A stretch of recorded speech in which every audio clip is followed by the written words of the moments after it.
దేవునికి స్తోత్రం. మీ అందరికీ నా వందనాలు. స్వామి ఇచ్చిన దేవాదేవునికి స్తోత్రాలు. మీరందరూ బాగున్నారా? ఆత్మీయులుగా, ఆత్మానుసారులుగా జీవించాలని, ఆర్థికంగా బలంగా ఉండాలని, మానసికంగా, శారీరకంగా, ఆధ్యాత్మికంగా బలంగా ఉండాలని మీకోసం అనుదినం నేను ప్రార్థన చేస్తున్నాను. నా కోసం, నా కుటుంబం కోసం మీరందరూ ప్రార్థన చేయండి. నశించిపోయే ఆత్మల పట్ల భారం కలిగి ప్రతి ఒక్కరు జీవించాలని ప్రభువైన యేసుక్రీస్తు ఆకాంక్ష. మన గురించి మనం ఇంతవరకు బ్రతికాం, కానీ ఇతరుల గురించి ఎప్పుడైతే మనం బ్రతుకుతామో మన జీవితం సార్థకం అవుతుంది.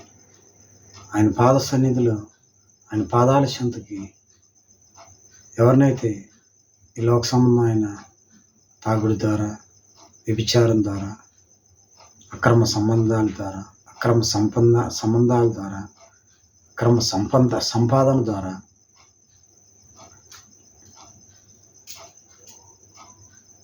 తాగుబోతులుగా, తిరుగుబోతులుగా, తిండిబోతులుగా, అనేక వ్యసనాలు కలిగి ఇలా ఒక సంబంధమైన అల్పకాల పాప భోగాల్ని ఎవరైతే జురుకుంటున్నారో వాళ్ళని వెతికి రక్షించడానికి నా ప్రభువైన యేసుక్రీస్తు ఈ లోకానికి వచ్చాడు. మనం ఈ లోకంలో వచ్చామంటే మన మీద ఒక ప్రణాళిక ఉంది. నేను ఈ లోక సంబంధమైన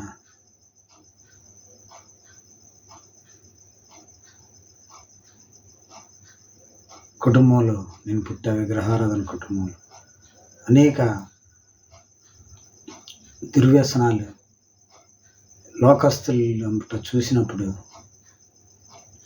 నేను ఎంతగానో బాధపడ్డా. ఈ లోకంలో లోకానుసారంగా జీవిస్తున్న నన్ను ప్రభువైన యేసుక్రీస్తు నన్ను ఆకర్షించుకున్నాడు. అనేక దేవాలయాలకు వెళ్ళి ఉరుకుతా ఈ లోక సంబంధమైన పాపాన్ని జరుపుకుంటున్న నన్ను ప్రభువైన యేసుక్రీస్తు ఆయన స్వరక్తాన్ని ఇచ్చి నన్ను సంపాదించుకున్నాడు.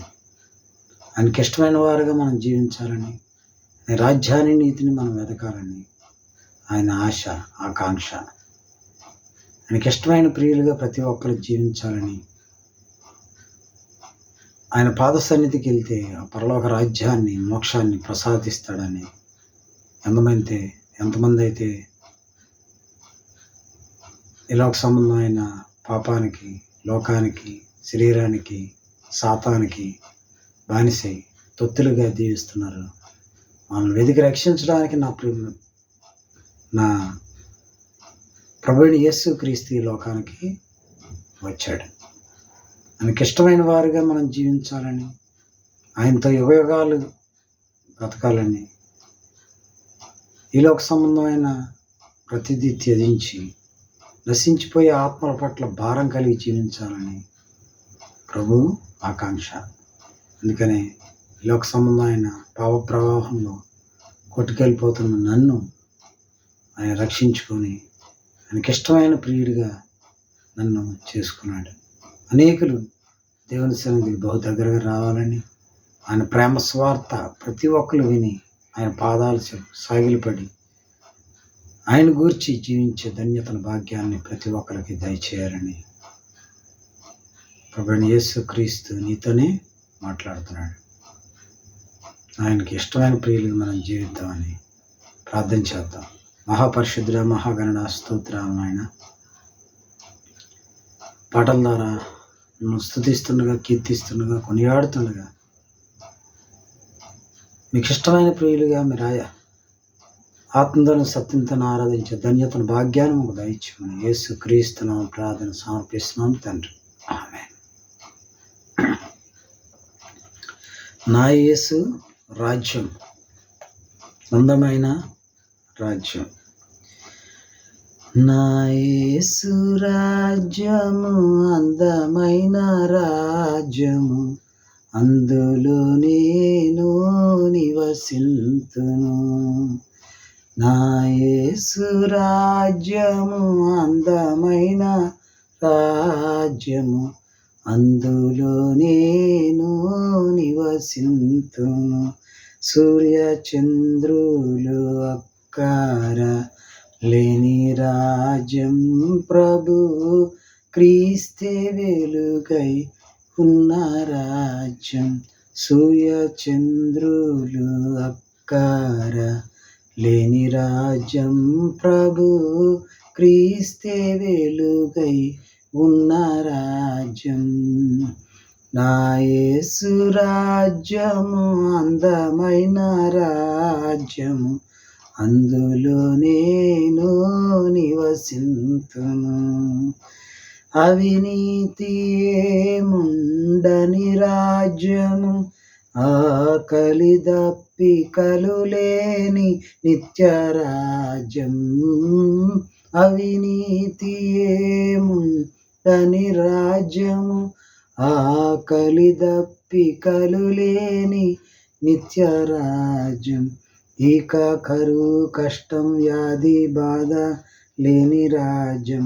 ఇక లంచం మోసం మోహం ద్వేషం లేని రాజ్యం. ఇక కరువు కష్టం వ్యాధి బాధ లేని రాజ్యం. ఇక లంచం మోసం మోహం ద్వేషం లేని రాజ్యం. నా యేసు రాజ్యము అందమైన రాజ్యము, అందులో నేను నివసింతును. నా యేసు రాజ్యము అందమైన రాజ్యము, అందులో నేను నివసింతును. హల్లెలూయా స్తుతులున్న రాజ్యం, యేసే సర్వాధిపతి అయిన సత్యరాజ్యం. హల్లెలూయా స్తుతులున్న రాజ్యం, యేసే సర్వాధిపతి అయిన సత్యరాజ్యం. ప్రేమ శాంతి సమాధానం నిత్యం ఉన్న రాజ్యం. నీతి న్యాయం ధర్మం సంతోషం ఉన్న రాజ్యం. ప్రేమ శాంతి సమాధానం నిత్యం ఉన్న రాజ్యం. నీతి న్యాయం ధర్మం సంతోషం ఉన్న రాజ్యం. నా యేసు రాజ్యము అందమైన రాజ్యము, అందులో నేను నివసింతును. నా యేసు రాజ్యము అందమైన రాజ్యము, అందులో నేను నివసింతును. సూర్య చంద్రులు అక్కరలేని రాజ్యం, ప్రభువు క్రీస్తే వెలుగై ఉన్న రాజ్యం. సూర్య చంద్రులు అక్కర లేని రాజ్యం, ప్రభువు క్రీస్తే వెలుగై ఉన్న రాజ్యం. నా యేసు రాజ్యము అందమైన రాజ్యము, అందులో నేను నివసింతును. నా యేసు రాజ్యము అందమైన రాజ్యము, అందులో నేను నివసింతును. అందులో నేను నివసింతును. ప్రార్థన. మహాపరిశుద్ధ మహాగణ స్తోత్రాలు నాయన, మీ సన్నిధిలో నాయన ఈ విధంగా మీరు మాకు ఇచ్చిన ధన్యతను బట్టి భాగ్యాన్ని బట్టి మీకు వందనాలు నాయన. మిమ్మల్ని స్తుతించరాగిన ఆత్మతను సత్యంతను ఆరాధించే ధన్యతను భాగ్యాన్ని ప్రతి ఒక్కరికి దయచేయండి నాయన. అయా పాటల ద్వారా మీ నామకి మహిమగంత ప్రభావం తెచ్చుకొని కొందనాలు నాయన. అయా వాక్యం ద్వారా మాతో మాట్లాడమని, మాకు కావాల్సిన వర్తమానాలను అనుగ్రహించమని, మీ నామకే ఘనత మహిమ తెచ్చుకోమని మాకు యేసు క్రీస్తు నామం ఈ ప్రార్థన సమర్పిస్తున్నాం తండ్రి. ఆమేన్. మనకి ఏర్పాటు చేసిన గ్రంథంలో నుంచి కొన్ని మాటలు ధ్యానించుకుందాం. నీతిమంతుల మార్గం, కీర్తనలో 1వ అధ్యాయం 1వ వచనం. దుష్టుల ఆలోచన చొప్పున నడవక, పాపుల మార్గం నిలవక, అపహాసకులు కూర్చుండు చోటను కూర్చుండక. ఈ కీర్తనలో 1వ అధ్యాయం కీర్తనలో 1 నుంచి 6 వచనాల్లో ఎంతో దీవెనలు, ఆశీర్వాదాలు, మర్మాలు అన్నీ దాగున్నాయి. మంచి చెడు అది మనం మనపూర్వకంగా మన హృదయంలో నెంబర్ వేసుకుంటే మనం దేవునికి ఇష్టలుగా జీవిస్తాం. ఏముంది? నీతిమంతుల మార్గము దుష్టుల ఆలోచన చొప్పున నడవక, పాపుల మార్గమున నిలవక, అపహాసకులు కూర్చుండి చోటను కూర్చుండక, యెహోవా ధర్మశాస్త్రమందు ఆనందించు దివారాత్రము దాన్ని ధ్యానించువాడు ధన్యుడు.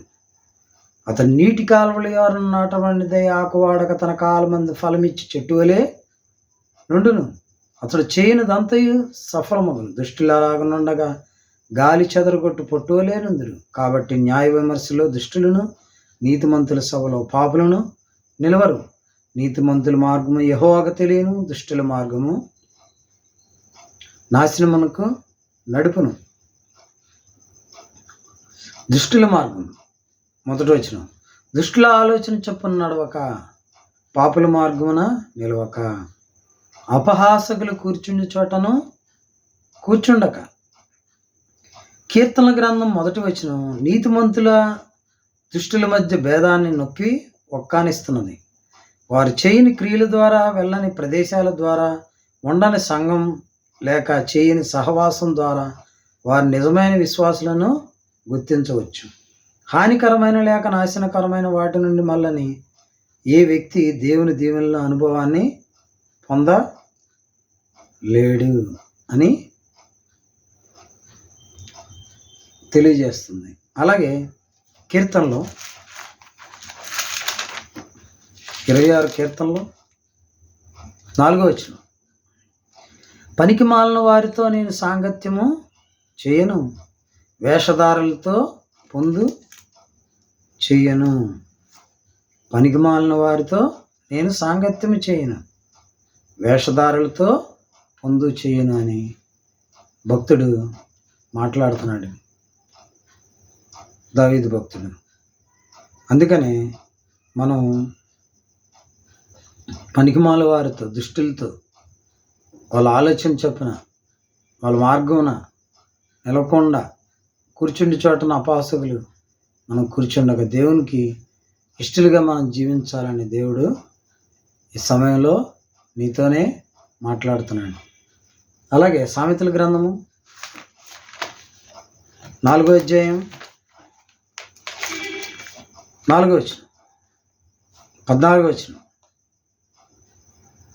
భక్తిహీనుల త్రోవను చేరకము, దుష్టుల మార్గమున నడవకము.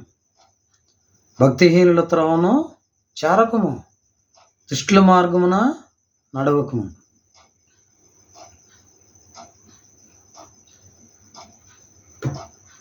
ఏం మాట్లాడుతున్నాడు ప్రభు? భక్తిహీనుల త్రోవను అంటే భక్తి లేని వారి త్రోవను చేరకము, దుష్టత్వం ఆలోచన చొప్పున నడవకము అని దేవుడు ఈ సమయంలో మాట్లాడుతున్నాడు తన వాక్యం ద్వారా. ఇర్మియా గ్రంథం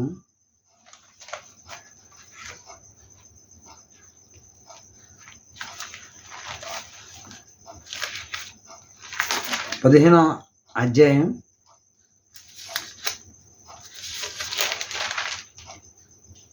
17వ వచనం. సంతోషించు వారి సమూహములో నేను కూర్చుండలేదు, నేను ఉల్లసింపను లేదు. కడుపు మంటతో నీవు నన్ను నింపి అన్నావు కనుక నీ హస్తమును బట్టి నేను ఏకాకినై కూర్చుంటిని. దేవుడే మాట్లాడుతున్నాడు. సంతోషించు వారి సమూహంలో నేను కూర్చుండలేదు, నేను ఉల్లసింపను లేదు. కడుపు మంటతో నీవు నన్ను నింపి ఉన్నావు కనుక నీ హస్తమును బట్టి నేను ఏకాకినై కూర్చుంటిని.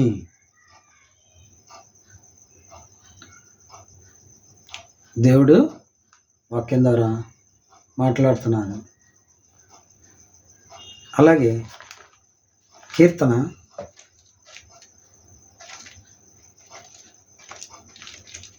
ఒకటో కీర్తన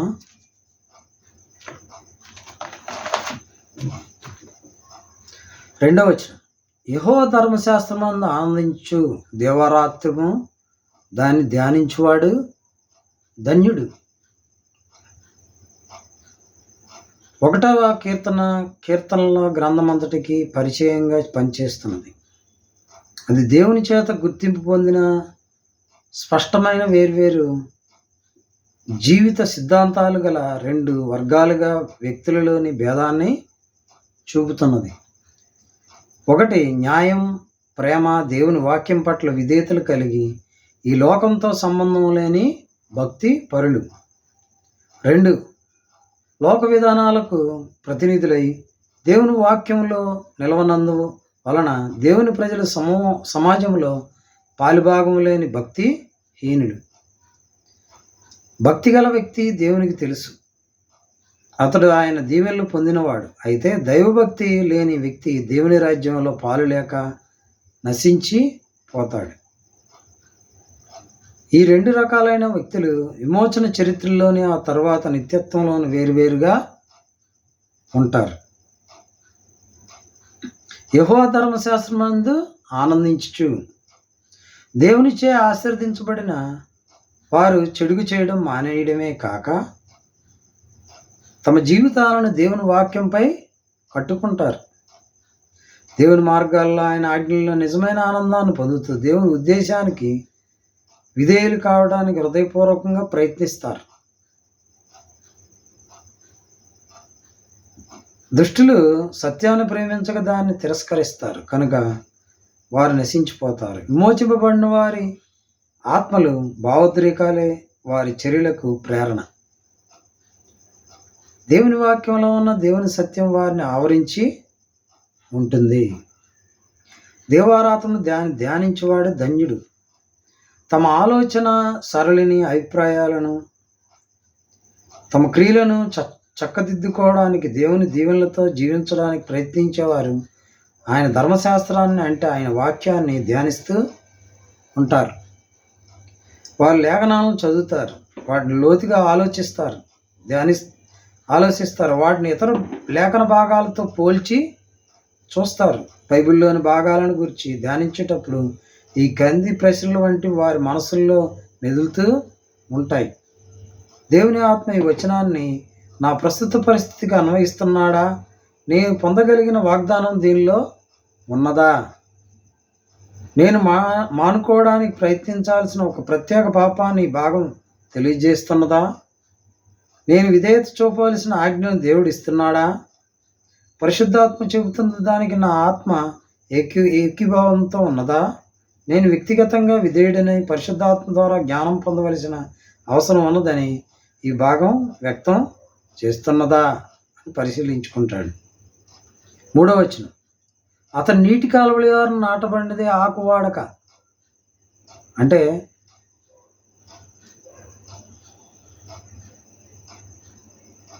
దేవారాత్మను ధ్యానించు వాడు ధన్యుడు. యెహోవా ధర్మశాస్త్రమందు ఆనందించు ధన్యుడు. 119 కీర్తనలు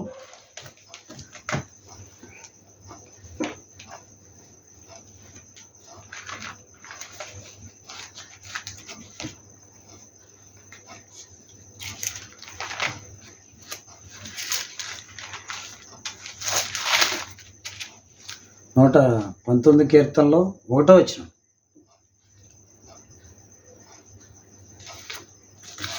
ముప్పై 1వ వచనం 35వ వచనం.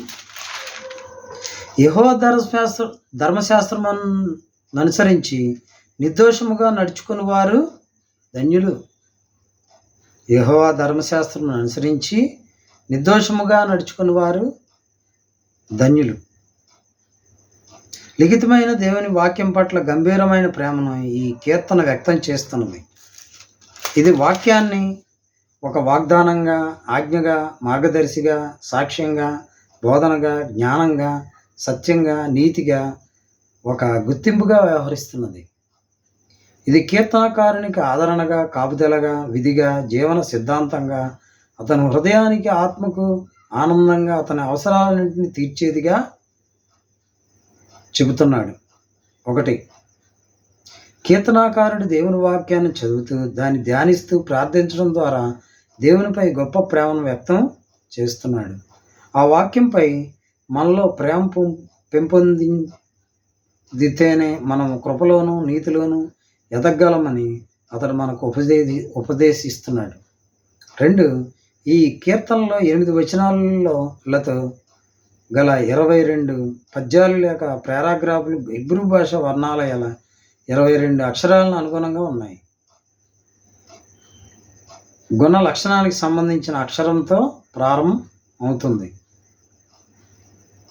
తన వాక్య ప్రమాణాల సూచనల ప్రకారం జీవించాలని ఎంచుకున్న వారిపై తన దీవెనలను కుమ్మరిస్తానని, వారితో తన వ్యక్తిగత సన్నిధి ఉంటుందని, వారికి బలాన్ని సహాయాన్ని కాపుదలను ఇస్తానని దేవుడు వాగ్దానం చేస్తున్నాడు. ధర్మశాస్త్రం దేవుని ప్రజలకు ఆయన పూర్తి ఉపదేశాన్ని ధర్మశాస్త్రం తెలియజేస్తున్నది. అది పంచకాండాలను పాత నిబంధనలో మొదటి 5 గ్రంథాలు లేక పాత నిబంధనలను మొత్తంగా కూడా వివరిస్తున్నది. అలాగే 35వ వచనం నీ ఆజ్ఞల జాడను చూచి నేను ఆనందించున్నాను, దాని యందు నన్ను నడువజేయము. నీ ఆజ్ఞల జాడను చూచి నేను ఆనందించున్నాను, దాని యందు నన్ను నడవజేయము అని భక్తుడు మాట్లాడుతున్నాడు. యెహోషువ గ్రంథము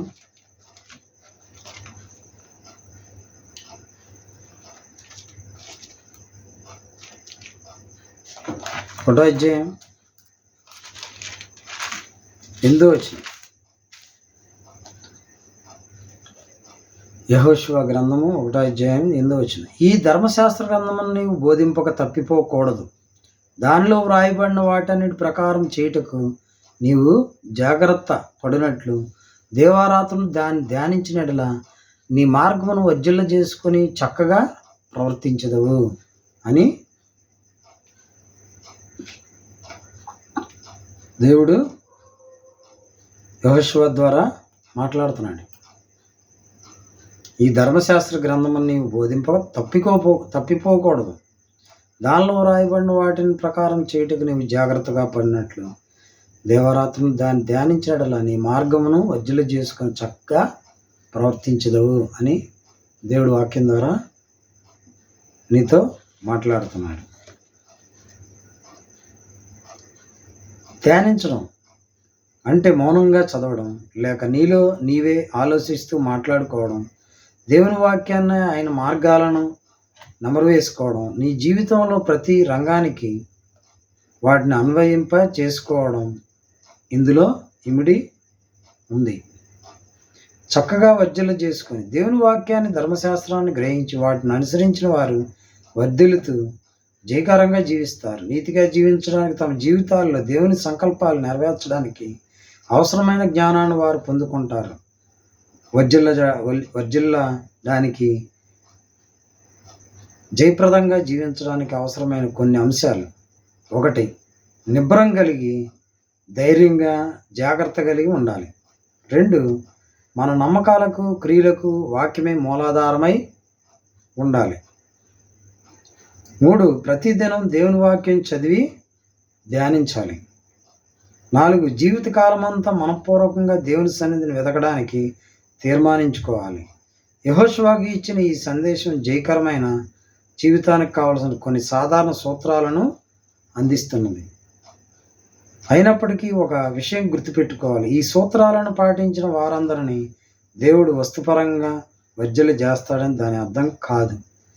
ఇలాంటి సాధారణ సూత్రాల సంపూర్ణమైన హామీలు కావు. అవి మనలో ఒక్కొక్కరి పట్ల దేవుడు కలిగి ఉన్న ఉన్నతమైన ఉద్దేశాలకు లోబడి ఉంటాయి. కొన్ని పరిస్థితుల్లో మనం శ్రమల గుండా వ్యతిరేకతల గుండా వెళ్ళడానికి దేవుడు అనుమతిస్తాడు అని దేవుడు వాక్యం ద్వారా నీతోనే మాట్లాడుతున్నాడు. అలాగే 1 కొరింథీ 6వ అధ్యాయం 9వ వచనం.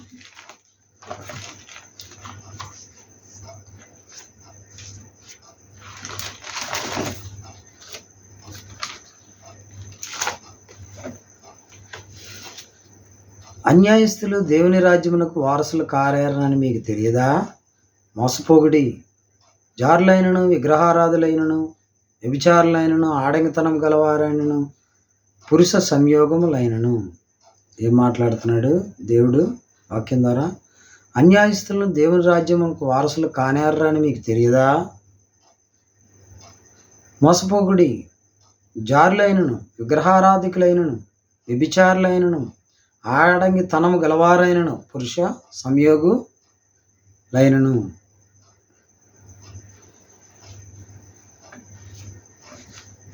ఒకసారి రక్షణ పొందిన తరువాత క్రీస్తుతోటి సహవాసం నుండి వేరై ఆయనను తృణీకరించిన, దుర్నీతిలోనూ ఇతరుల ఎడల అన్యాయంగానే జీవించిన, దేవుని రాజ్యానికి వారసత్వం, వారి రక్షణ పదిలంగానే ఉంటాయనే తప్పు సిద్ధాంతాన్ని నమ్మి కొరింథీలోని కొందరు మోసపోయారు. ఒకటి,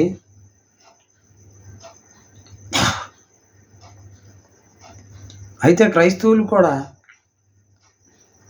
పాపాన్ని అలవాటుగా మార్చుకుంటే తీవ్ర పరిణామాలు ఎదుర్కొంటారని, అదే ఆత్మీయ మరణమని పౌలు ఖండితంగా ప్రకటిస్తున్నాడు.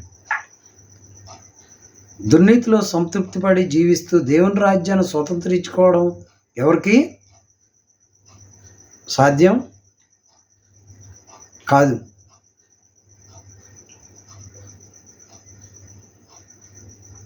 ఈ మౌలిక పాఠాలను పౌలు మాటిమాటికి బోధిస్తున్నాడు. ఈ ప్రాథమిక సూత్రాలను పాత నిబంధన ప్రవక్తలు తరచుగా ప్రకటించారని గుర్తించాలి.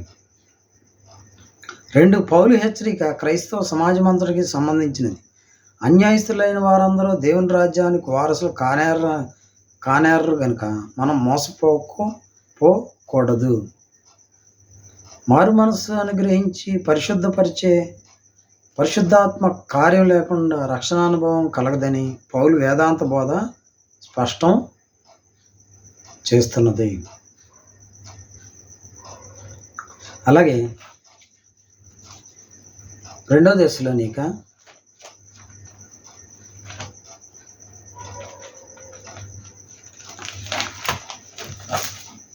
2వ దశలోనికలకు రాసిన గ్రంథము 2వ అధ్యాయం 10వ వచనం. దుర్నీతిని పుట్టించు సమస్త మోసముతోనూ నశించుచున్న వారిలో సాతాను కనపరచు బలమును అనుసరించి ఉండును. దుర్నీతిని పుట్టించు సమస్త మోసముతోనూ నశించుచున్న వారిలో సాతాను కనపరచు బలమును అనుసరించి ఉండును అని దేవుడు వాక్యం ద్వారా మనతో మాట్లాడుతున్నాడు. అలాగే కీర్తనలో 1వ కీర్తనలో 3వ వచనం. అతడు నీటి కాలువలో నాటబడిదే ఆకువాడకు తన కాలమందు ఫలమిచ్చి చెట్టు వలె నుండును. అతడు చేయని దంతయు సఫల మగును. దేవుణ్ణి, ఆయన వాక్యాన్ని నమ్మకంగా వెదికే వారి ఫలం వారి ఆత్మీయ జీవితంలో కనిపిస్తుంది. నీరు తరచుగా దేవుని ఆత్మను సూచిస్తుంటుంది కనుక దేవుని వలన ఆయన వాక్యంలో ఉపదేశాన్ని పొంది ఆయన వాక్యంలో నిలిచి ఉండేవారు ఎనటికి తప్పిపోని ఆత్మ మూలాధారాన్ని పొందుతారు. అతడు చేయనిదంతా సఫలమగును. అంటే అతనికి సమస్యలు ఉండవని, అతడు చేయలేకపోవడం, తప్పిపోవడం అనేవి అసలు జరగవని కాదు. దైవభక్తి గల వ్యక్తి దేవుని ఉద్దేశాన్ని, ఆయన ఆశీర్వాదాన్ని తెలుసుకోగలుగుతాడని అర్థం. అలాగే ఆదికాండము 39వ అధ్యాయం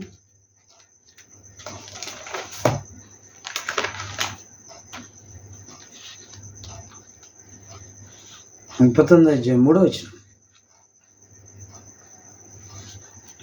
యెహోవా అతనికి తోడైననియు అతడు చేసినదంతయు అతని చేతిలో యెహోవా సఫలం చేసిననియు అతని యజమానుడు చూచినప్పుడు, అంటే యోసేపుకి దేవుడు తోడుగా ఉన్నాడు. అతడు ఏ పని అయితే చేస్తున్నాడో యెహోవా సఫలం చేస్తున్నాడని తన యజమానుడు చూసి గ్రహించినప్పుడు, అంటే ఒక మనిషికి దేవుడు తోడుగా ఉంటే ఆయన చేసే పని దీవెనకరంగా మారుతుంది. వ్యాపారం కానీ, ఉద్యోగం కానీ, సేవ కానీ, పరిచర్య కానీ దేవుడు మనకు తోడుగా ఉంటేనే అది ఆశీర్వదింపబడుద్ది. అలాగే ఇర్మియా గ్రంథం 17వ అధ్యాయం 8వ వచనం.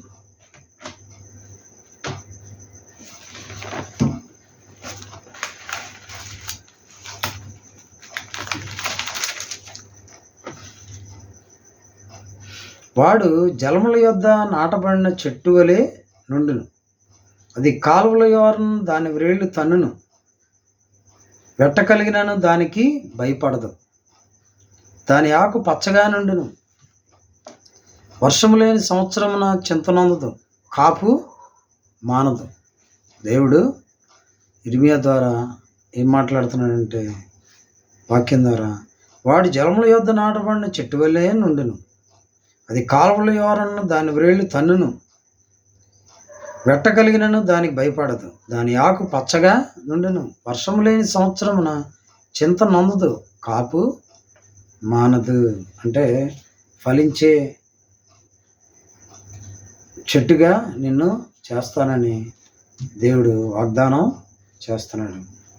మీతోనే ప్రభువైన యేసుక్రీస్తు మాట్లాడుతున్నాడు. అలాగే యెషయా గ్రంథం 3వ అధ్యాయం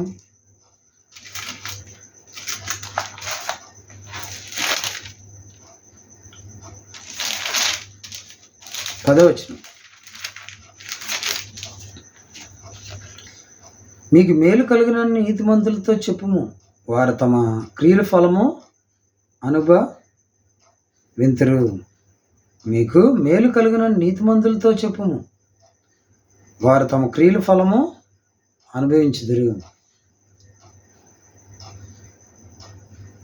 దుర్నీతిపరులైన ప్రజల మధ్య నివసించే నమ్మకమైన దేవుని ప్రజలను ప్రోత్సహించాల్సిందిగా యెషయాకు దేవుడు చెబుతున్నాడు. ప్రస్తుత కాలంలో వారి నీతిని బట్టి వారు శ్రమలను ఎదుర్కొన్నప్పటికీ చివరికి వారికి అంతా సవ్యంగా జరుగుతుంది. దేవుడు వారికి గొప్ప ప్రతిఫలం ఇస్తాడు. అయితే దుష్టులకు దేవుని శిక్ష తప్పదు అని దేవుడు వాక్యం ద్వారా మనతో మాట్లాడుతున్నాడు. అలాగే యోహాను సువార్త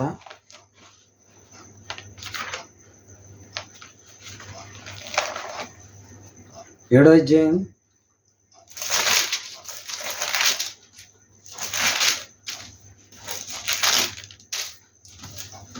38-39.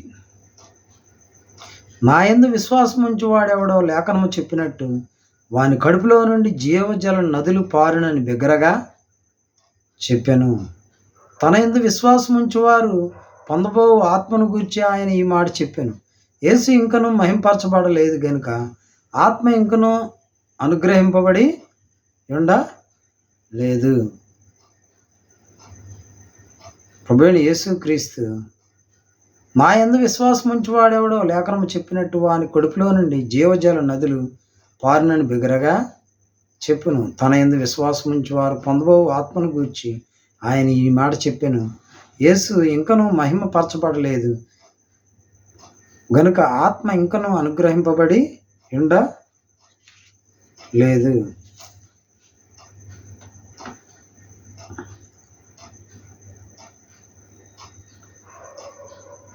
జీవజల నదులు విశ్వాసులకు పరిశుద్ధాత్మను వరంగా ప్రసాదించినప్పుడు సమృద్ధి గల జీవితాన్ని వారు అనుభవిస్తారు. ఈ సత్యాన్ని నీటితో పొంగి ప్రవహించే నదీ జలాలతో పోల్చడం జరిగింది. అంత మాత్రమే కాదు, ఇలా ప్రవహించే జలాలు పొరుగువారి జీవితాలను ప్రభావితం చేస్తూ క్రీస్తు అమృతమయమైన సందేశాన్ని అందిస్తాయి. యేసు ఇంకను మహిమ పరచబడలేదు. ఈ మహిమ క్రీస్తు శిలువ మీద మరణించడానికి, ఆయన పునరుద్ధానానికి సంబంధించినది. పాప పరిహారం జరిగే వరకు పరిశుద్ధాత్మ పరిపూర్ణంగా లభించదు. విశ్వాసిని పునర్జీవింపజేయడం, ఆత్మలో బాప్తీసం ఇవ్వడం, ఇవి పరిశుద్ధాత్మని చర్యలుగా పేర్కొనడం జరిగింది అనే వాక్యం ద్వారా దేవుడు మనతోనే మాట్లాడుతున్నాడు. యెహెజ్కేలు గ్రంథం 47వ అధ్యాయం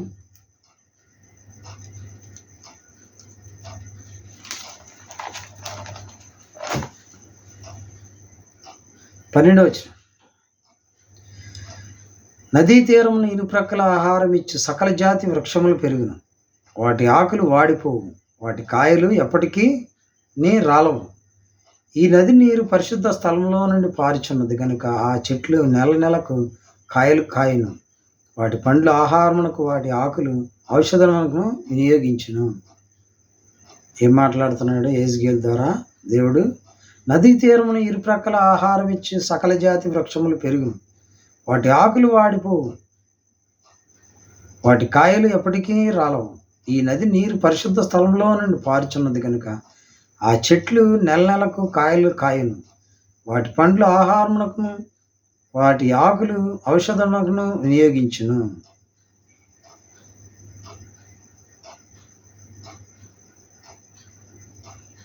మందిరపు నీళ్లు ఉబికి. ఈ దర్శనంలో యెహెజ్కేలు జీవాధారమైన నది ఒకటి మందిరం నుండి పారుతుండడం చూస్తున్నాడు. అది పారుతూ ఉండగా వెళ్ళే కొలత లోతులోను వెడల్పులోను వృద్ధి చెందుతూ అది తాకిన ప్రతి దానికి జీవాన్ని, ఫలాన్ని దయచేస్తున్నది. ఆ నది మృత సముద్రంలోకి పారి దాని నుండి మత్స్యమైన దాన్ని తీసివేస్తుంది. ఆ నది ఉద్దేశం భూమికి, దానిలోని ప్రజలకు దేవుని నుండి సమృద్ధి అయిన జీవాన్ని, స్వస్థతను అందించడం. ఒకటి, ఈ నది ఏదోను తోట నుండి పారుతున్న నదిలాగా నూతన యెరూషలేములో దేవుని సింహాసనం నుండి పారే జీవనది. 2, ఈ నది యేసు నా యందు విశ్వాసం ఉంచి వాడెవడో లేఖనం చెప్పినట్లు వాని కడుపులో నుండి జీవజల నదులు పారునని చెప్పిన దానికి పోలి ఉంది. ఈ జీవజలం పరిశుద్ధాత్మనికి, ఆయన మన జీవితంలో అనుగ్రహించే ఆశీర్వాదాలకు సాదృశ్యం. ఆ జీవనదే ప్రభువైన యేసు క్రీస్తు. అలాగే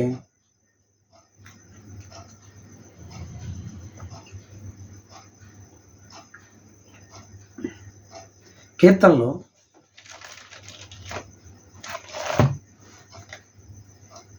1వ కీర్తనలో దుష్టులు అలాగ నుండక గాలి చెదరగొట్టు పొట్టువలే నుందురు. 4వ వచనం, 5వ వచనం, 6వ వచనం. కాబట్టి న్యాయ విమర్శలో దుష్టులను, నీతిమంతుల సభలో పాపులను నిలవరు. నీతిమంతుల మార్గము యెహోవాకు తెలియను, దుష్టుల మార్గము నాశనమునకు నడుపును. పశ్చాత్తాపం లేని పాపాత్మను గూర్చి భయంకరమైన 3 విషయాలను ఈ కీర్తన వివరిస్తున్నది. 1, వారికి కనిపించని శక్తులేవో వారిని పొట్టులా చెదరగొడతాయి. 2, తీర్పు దినాన వారు దేవుని ముందు శిక్షార్హులవుతారు. 3, వారు శాశ్వతంగా నశించి పోతారు. ఎఫెసీయులు రాసిన పత్రిక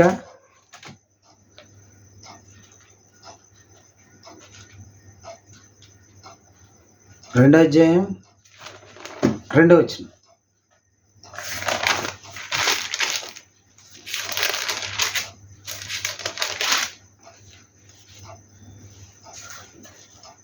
మీరు వాటిని చేయిచు వాయుమండల సంబంధమైన అధిపతిని అనగా అవేధేయులైన వారిని ఇప్పుడు ప్రేరేపించి శక్తికి అధిపతిని అనుసరించి ఈ ప్రపంచ ధర్మం చొప్పున మునుపు నడుచు ఒంటిరి. మీరు వాటిని చేయిచు వాయుమండల సంబంధమైన అధిపతిని అనగా అవిధేయులైన వారిని ఇప్పుడు ప్రేరేపించి శక్తికి అధిపతిని అనుసరించి ఈ ప్రపంచ ధర్మం చొప్పున మునుపు నడుచు కొంటిరి. పాపంలో అపరాధంలో ఇంకా జీవిస్తున్న వారి మీద క్రైస్తవుడు గొప్ప జాలిని కరుణని చూపించడానికి ఒక ప్రాముఖ్యమైన కారణాన్ని 1-4 వచనాలు చూపిస్తున్నాయి. 1, క్రీస్తు లేని వారంతా వాయుమండల సంబంధమైన అధిపతి అంటే సాతాను ఆధీనంలో ఉన్నారు. దేవుని సత్యాన్ని చూడకుండా సాతాను వారి కన్నులకు గుడ్డితనం కలుగజేశాడు. వారు పాపానికి శరీర సంబంధమైన దురాశలకు దాసులై పోయారు.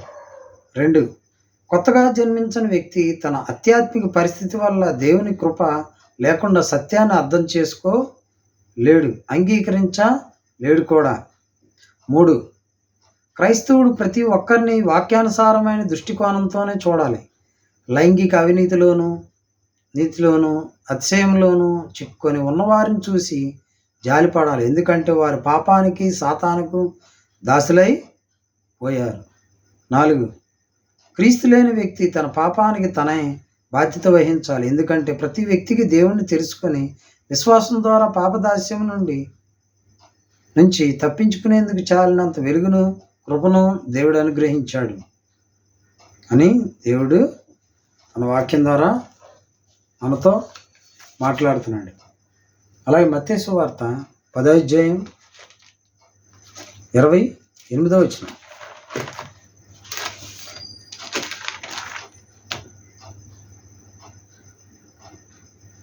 మరియు ఆత్మను చంపనేరక దేహమునే చంపువారికి భయపడకుడి, కానీ ఆత్మను దేహమును కూడా నరకంలో నశింపజేయగల వానికి మిక్కిలి భయపడుడి అని దేవుడు మాట్లాడుతున్నాడు. ఏం మాట్లాడుతున్నాడు? మరియు ఆత్మను చంపనేరక దేహముని చంపువారికి భయపడకుడి, కానీ ఆత్మను దేహమును కూడా నరకంలో నశింపజేయగల వానికి మిక్కిలి భయపడుడి. దేవుని యందు భయభక్తులు లేని వారిని శాశ్వతంగా హింసలు పెట్టడానికి ప్రత్యేకించిన స్థలాన్ని తెలియజేస్తున్నది. ఒక వ్యక్తి ఉనికి అతని చావుతో అంతం కాదు. దేవుని సన్నిధిలోనో వేరే శిక్షాస్థలం నరకంలోనో ఏదో ఒక చోట శాశ్వతంగా కొనసాగుతుంది. నశించిన వారి స్థితిని బట్టి ఈ క్రింది వాటిని మనం జ్ఞాపకం ఉంచుకోవాలి. 1, దేవుని ఎదుట శిక్షార్హులను నిర్ణయించబడిన వారికి నిత్య శిక్షాస్థలం ఉందని యేసు బోధించాడు. అది శిక్ష కొనసాగి భయంకరమైన వాస్తవమే స్థానం. అక్కడ అగ్ని ఎన్నటికీ ఆరదు. అది అపవాదికిని వాని దూతలకును సిద్ధపరచబడిన నిత్యాగ్ని. అక్కడ ఏడుపును పండ్లు కొరుకుటయ్యను ఉండును.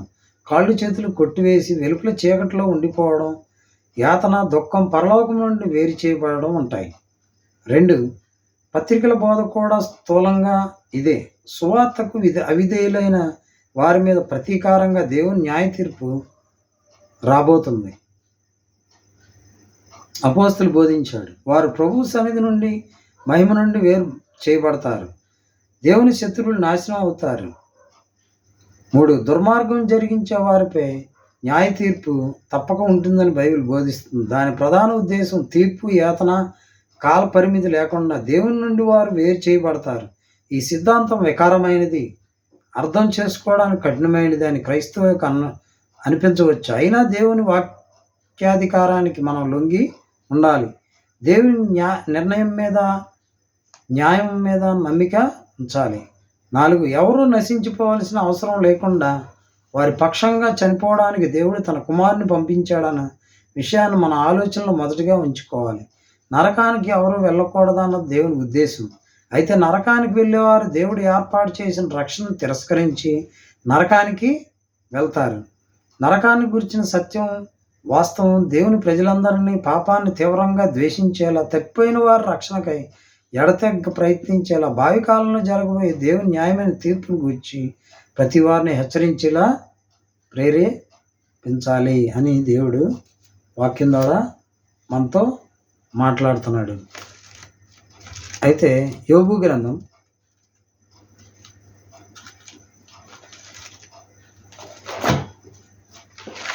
21:18.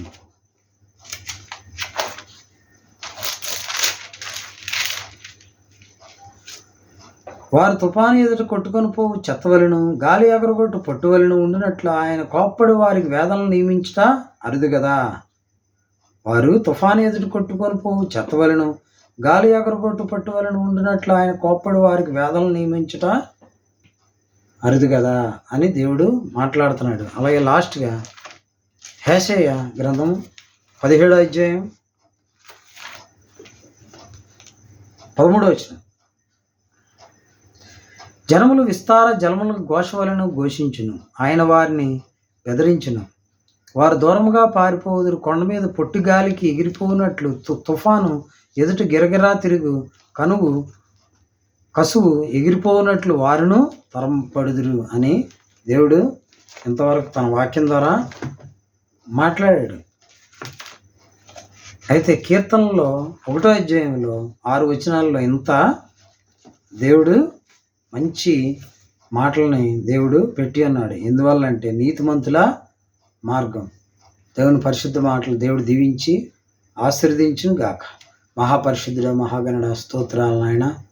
ఒట్టివారు నాయన మట్టివారు నాయన, మాలో ఏ యోగ్యత లేనప్పటికీ కీర్తనలో 1వ అధ్యాయం 1వ కీర్తనల నుంచి 1 నుంచి 6 వచనాల్లో ఇంత అయా గూఢమైన అర్థాలు మాతో మాట్లాడినందుకు వందనాలు నాయన.